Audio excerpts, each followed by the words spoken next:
Welcome to a brand new explainer. Today, we're taking a deeply profound, almost cinematic journey back to a time literally before time even began. We're going to explore the silent, majestic origins of the universe exactly as they're described in ancient Vedic texts. And honestly, this isn't just ancient mythology.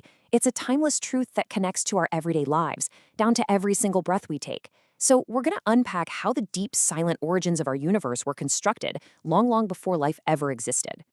I want you to imagine something for a second. Picture an infinite, totally silent, incredibly dark void. Before creation, before life was even a distant possibility, there was just this endless emptiness. Now, think about this. Before life existed, who built the physical stage? Who stepped in, illuminated that emptiness, and constructed the very physical foundation that you and I stand upon right now? Well, that is the grand mystery we're solving today. Now, you might have heard the phrase 33 Koti Devas in ancient texts. There's a really common misconception here, where people translate Koti as millions. Actually, scratch that. It doesn't mean millions at all. Koti translates strictly to types or supreme cosmic powers. There are exactly 33 of these ultimate forces running the universe. And today, we're going to meet the very first 8. They're called the Vasus. And look at that second definition. Vasu means those who dwell, or those who provide shelter. I want you to imagine these 8 as majestic, elemental architects who stepped into the dark void and literally laid down the physical world piece by piece. Section 1, Earth and Fire, the foundation. So our very first architect is Prithvi, the Earth. Picture her as this deeply nurturing, motherly figure dressed in vibrant green, holding stalks of grain in one hand and priceless gems in the other. Her realm is the physical land, the rich soil, our safe shelter. I mean, without Prithvi, we literally have no home. And what's truly fascinating is her vehicle, Surabhi, the wish-fulfilling divine cow. The ancient texts say that wherever Surabhi's sacred hooves touch the ground, life just instantly flourishes. Every single bite of food we eat, every step we take is a direct gift of Prithvi Vasu's selfless love and continuous nourishment. Right beside Earth is her brother, Agni, the fire. Just imagine a blazing red and orange divine form. Agni is incredibly fascinating because he actually has 2 faces. One represents the sacred fire of sacrifice, while the other represents destruction. Plus, he has 7 flaming tongues.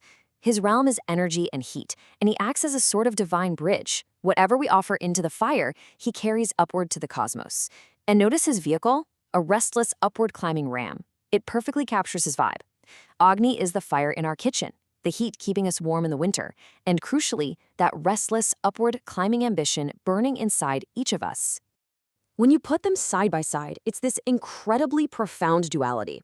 On one hand, you have Prithvi, pulling us downward, giving us a rooted, stable home and nurturing grounding.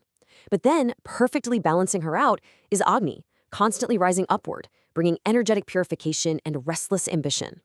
It's the ultimate natural balance, right?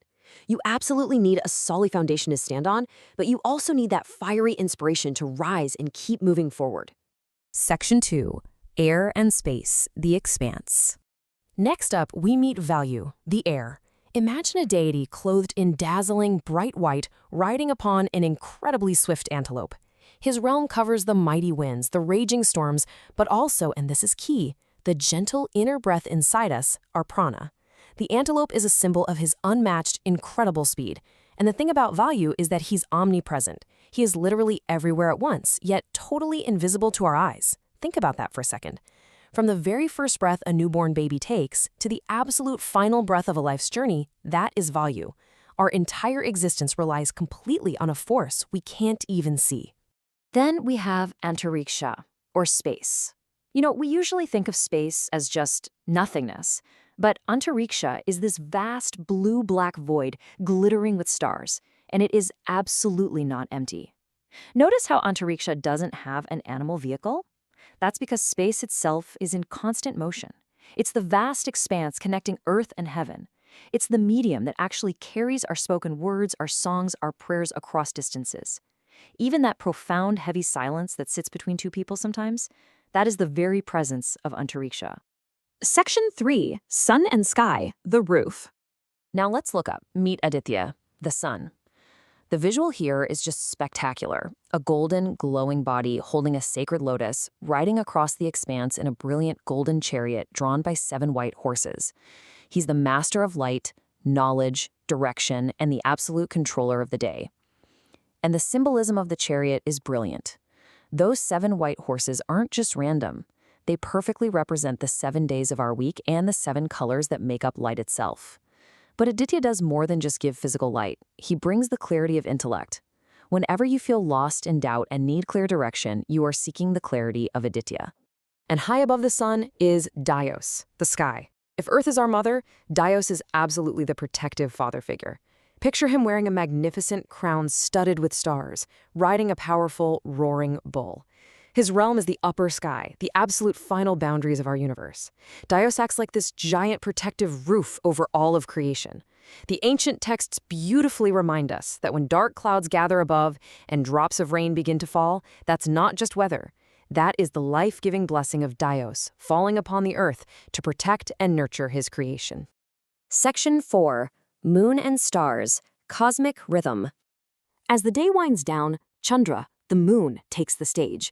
Imagine this beautifully calm, white form holding a pot of divine nectar, or amrit. He rides a chariot drawn by 10 white horses. Chandra's realm is the peaceful night, and his role is absolutely vital.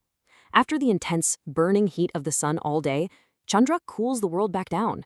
It's actually his moonlight that deeply nourishes the plants in nature, allowing them to thrive. And on a personal level, Chandra governs our inner world, our ever-changing moods, our raw emotions, and our search for inner peace. So once again, we have this stunning duality, this time between the sun and the moon. The sun is our active karma. It drives us outward into the world with intellectual clarity and intense productive heat. But, you can't run hot forever. The moon perfectly balances this by guiding our passive emotions, bringing a soothing, restorative coolness and peacefulness. One governs our outward actions, the other gently guides our internal feelings. It is just a masterpiece of natural design. And rounding out the night sky, we have the nakshatras, the stars. You can think of them as these tiny, diamond-like deities riding on rays of light, grouping together to form constellations. Since ancient eras, these stars have essentially been the ultimate cosmic clock. They provided a grand natural map of time and direction. Ancient navigators traced massive ocean routes just by looking up at these deities. Farmers read the star clusters to map out their agricultural seasons. The nakshatras are literally the ticking hands of the universe's grand clock. Section 5. The Stage for Life, a Cosmic Summary. So let's pull this all together. These are the 8 infallible foundations. Prithvi giving us stability, Agni driving our energy, Vayu providing our very breath, Antariksha giving us the vast space to connect, Aditya illuminating our intellect, Dyas protecting us from above, Chandra soothing our emotions, and Nakshatra keeping our cosmic time. Together, these 8 majestic Vasus created the incredible physical stage we live on. And what's really amazing is that this entire stage had to be set perfectly before the very next phase of creation could even begin, the arrival of the 11 Rudras of consciousness, which finally bring life to this grand theater. I want to leave you with a thought, a question to really reflect on as we wrap up this explainer. Which of these 8 Vasus do you personally feel most closely connected to in your life right now? Are you craving the grounding stability of earth, the restless ambition of fire, or maybe the soothing emotional peace of the moon? Take a moment today to step outside, look at the nature around you, and calmly recognize this awe-inspiring balance of divine forces. And remember, the physical stage is just the beginning. The 11 Rudras of consciousness are coming next. Thanks for joining me on this journey into the architecture of the cosmos. Keep exploring and keep learning.